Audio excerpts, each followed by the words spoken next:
Pak,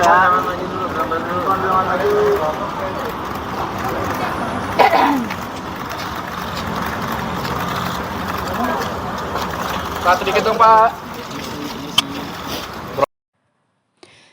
Anwar Usman, Ketua Mahkamah Konstitusi tidak hadir atau mangkir saat Majelis Hakim Konstitusi memutuskan gugatan perkara nomor 29, 51, dan 55 tahun 2023 terkait syarat usia calon presiden dan calon wakil presiden yang akhirnya ditolak MK.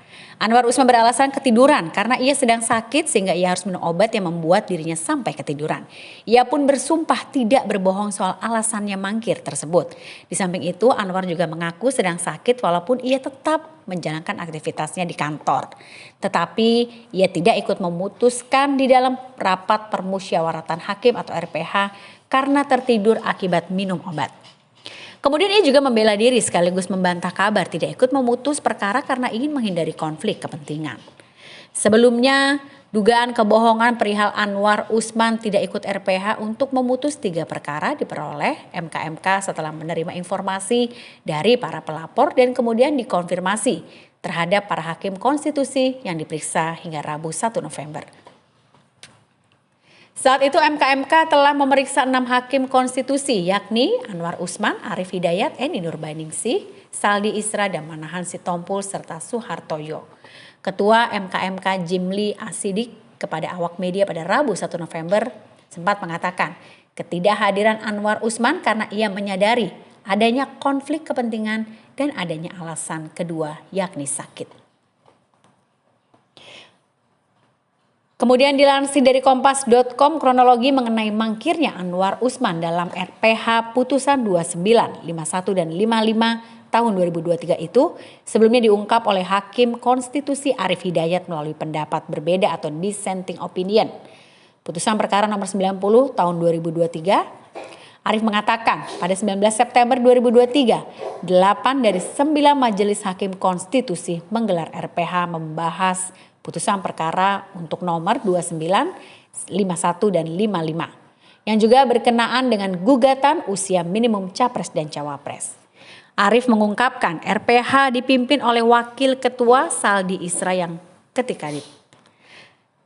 dan saat ditanya mengapa ketua tidak hadir, Wakil Ketua kala itu menyampaikan bahwa ketidakhadiran ketua dikarenakan untuk menghindari adanya potensi konflik kepentingan. Dan kemudian tanpa kehadiran Anwar Usman yang juga merupakan ipar dari Presiden Joko Widodo ini, RPH menghasilkan putusan tegas dan juga konsisten dengan sikap mahkamah dan putusan-putusan terdahulu berkaitan dengan syarat usia jabatan publik, yakni urusan itu merupakan ranah pembentuk undang-undang. Di sini adalah DPR dan pemerintah. MK pun kala itu menolak gugatan diajukan oleh Partai Solidaritas Indonesia, Partai Garuda, dan para kepala daerah. Namun menurut Arif, Anwar ikut serta dalam RPH berikutnya yang juga sama-sama membahas gugatan usia minimal capres-cawapres pada perkara nomor 90. Dengan kehadiran Anwar Usman, sikap MK mendadak berbalik dan menyatakan bahwa kepala daerah dan anggota legislatif pada semua tingkatan berhak maju sebagai capres dan cawapres meski mereka belum berusia 40 tahun lewat putusan MK nomor 90 tahun 2023 yang sangat kontroversial.